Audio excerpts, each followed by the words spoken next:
আসসালামু আলাইকুম বন্ধুরা, সকলে কেমন আছেন? আশা করি সকলে ভালো আছেন। আমি আল্লাহর রহমতে আপনাদের ভালো আছি ইনশাল্লাহ। আজকে যে বিষয়টি নিয়ে আপনাদের মাধ্যমে উপস্থিত হলাম সেটি হলো শত্রুকে কলিজা বান মারা।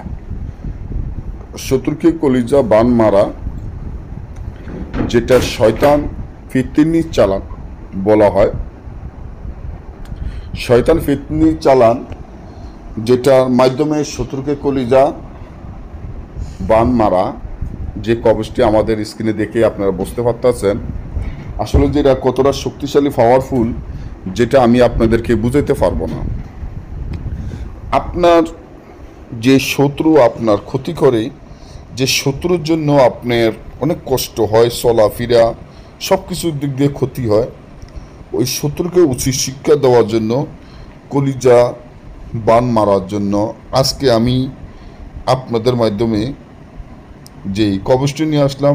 আমি আশা করি যে আপনারা সফলতা হবেন, এবং যারা দীর্ঘদিন ধরে আমাদেরকে চেনেন, আমাদের চ্যানেলটি সাবস্ক্রাইব করে রাখছেন, যারা আমাদের কাছ থেকে পুরাতন আদি ও আসল অরিজিনাল কিতাবগুলো নিয়েছেন, এবং যারা এখনও নিতে চান, এখনও আমাদের কিতাব দিয়ে কাজ করার ইচ্ছা হয়, তাদেরকে আমি বলবো যে আপনারা যদি আপনার ঘরে 10,000 20,000 যত কবিরাজি বইয়ে থাকুক, আমার কাছ থেকে একটা কিতাব নেবেন, আজীবন বইয়ে খেয়ে যেতে পারবেন। এতটুকু আমি আপনাদেরকে গ্যারান্টি দিতে পারবো যে আপনারা আমার কাছ থেকে একটা কিতাব নেবেন, আজীবন বইয়ে খেয়ে যেতে পারবেন।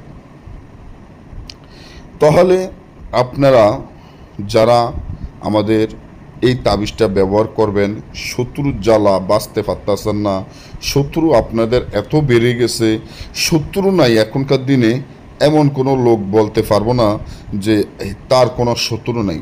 প্রত্যেকটি মানুষের কম বেশি শত্রু থাকে। শত্রুর জ্বালা বড় জ্বালা। এই শত্রুকে আপনি শাস্তি না করা পর্যন্ত আপনাকে শত্রুর শান্তিতে থাকতে দিব না। তাই আমি মনে করি যে শত্রুকে উচিত শিক্ষা দেন, শত্রুকে মেরে ফেলুন। কিভাবে মারবেন আমি নিয়মটি বলে দিচ্ছি। একটা জিনিস মনে রাখবেন, এই তাবিজগুলা জাগৃত করে কাজ করতে হবে। জাগৃত করতে একটা তাবিজ 4-5,000 10,000 টাকার মতো খরচ আছে। আপনি এমনি তাবিজে কাজ করবেন, কাজ তো হবে না, কারণ এই তাবিজগুলো মরা। এগুলা জাগৃত করে রাখতে হবে। যদি এগুলা জাগৃত থাকতো তাহলে ইউটিউবে বা ফেসবুকে কেউ ছাড়তে পারতো না।